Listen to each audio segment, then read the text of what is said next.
Welcome to Signal to Alpha, your essential morning market briefing.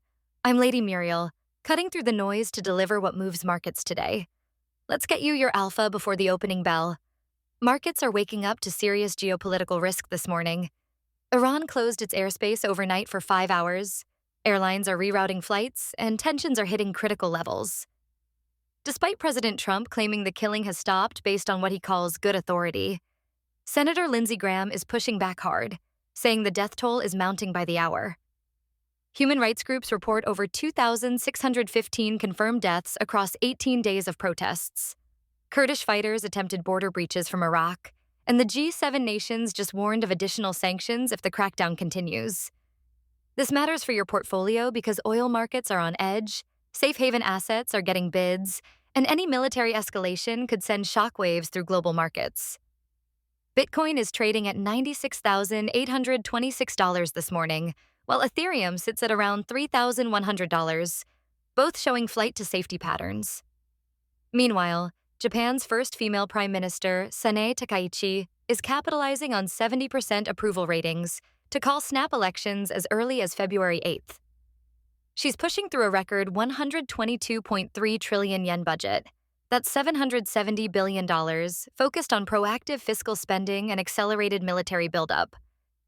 This is massive stimulus hitting the second largest developed economy at a critical moment for global markets. In Venezuela, interim President Delcy Rodriguez is signaling a new political moment with ongoing prisoner releases, including 4 American citizens. Trump said he had a great conversation with her, their first since Maduro was captured. Watch this space for investment opportunities as Venezuela potentially opens up after years of isolation. Back home, the political warfare over immigration enforcement is reaching fever pitch. Minneapolis saw a second ICE-involved shooting this week, with federal agents deploying tear gas against protesters. 5 federal prosecutors in Minnesota were terminated yesterday after disputes over investigating the incidents. New York Governor Hochul is backing legislation allowing residents to sue ICE agents, while DHS is exposing backgrounds of arrested individuals to justify enforcement actions. The House passed an $80 billion spending package with overwhelming bipartisan support, but DHS funding remains stuck as progressives threaten to block anything without ICE reforms. Government shutdown deadline is January 30th, so keep that on your radar. On the regulatory front, Senator Blumenthal is warning against crypto integration into the financial system, citing the $340 billion cost of the 2023 banking crisis. The stablecoin market is $300 billion and could quadruple by 2030.